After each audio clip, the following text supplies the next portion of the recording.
Today we're talking about the superstition found in Mark Twain's book, Huckleberry Finn. The first example of superstition found in this book is when Huck has a spider crawl up his arm.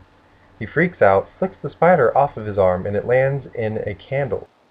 When this poor little spider landed in the candle, he ended up shriveling into this little tiny ball, where he then died.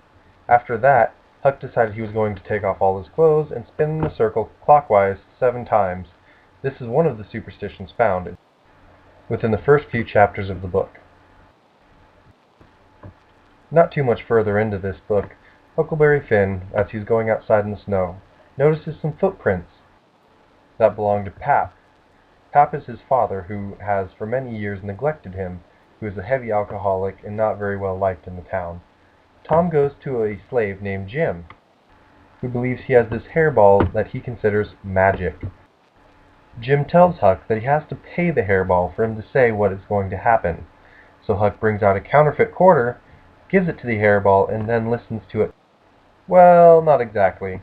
He actually listens to what Jim says, because Jim claims he can hear what the hairball is saying, which is another very good example of superstition found in this book. So what are you superstitious of? What about the number 13? A number believed to be extremely bad luck. Or the number 8, believed to be one of the best numbers for luck. Or 666, the devil's number, all of which are considered superstition in modern society. Then of course there's Friday the 13th, one of probably the worst days of the year. Well, actually there's a few of them, but let's just say there might as well just be one. Synonymous with bad things throughout the world. There's been movies made about it, jokes, tales, folklores of all different kinds, all surrounded with this large amount of superstition. Now the next one you might recognize. Everything from broken glass, black cats and umbrellas, all the way to the 4-leaf clover and the horseshoe. Things that are good luck, things that are bad, things that some people might not even recognize in modern society. We've turned things like the black cat into a horrible figure that no one should ever want, when in all actuality all these little fuzzballs are cats that were unlucky enough to be born with the wrong color. Now how many years of bad luck do you think this guy's gonna have, huh? Going under a ladder with a black cat crossing his path, stepping on a rake, hitting himself in the face, as well as broken glass next to him. All of those things, all still modern day superstitions that everyone does believe in. And believe it or not, they're all just as bad as the superstition in Huckleberry Finn giving a quarter to Jim for him to see what the hairball is telling him about what his pap is going to do. Now what about those crazy sports fans, huh? Guys like this, Baltimore Ravens fans, will dress up in crazy ways. How about them Seahawks, though? One of the most superstitious football teams out there, dressing up in their blue and green every Sunday, every Friday, every day of the week, just to go out and watch their team do what they do. And of course, then there's baseball fans, going out there doing all these crazy things that they do.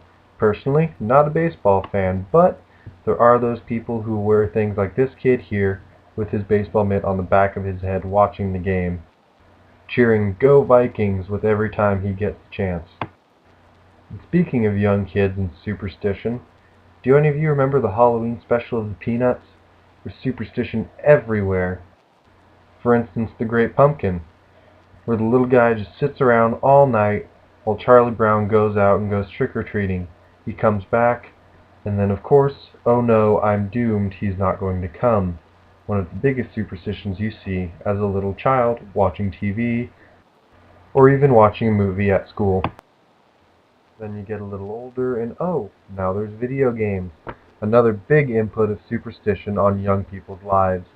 Darksiders, a game formed around the four horsemen.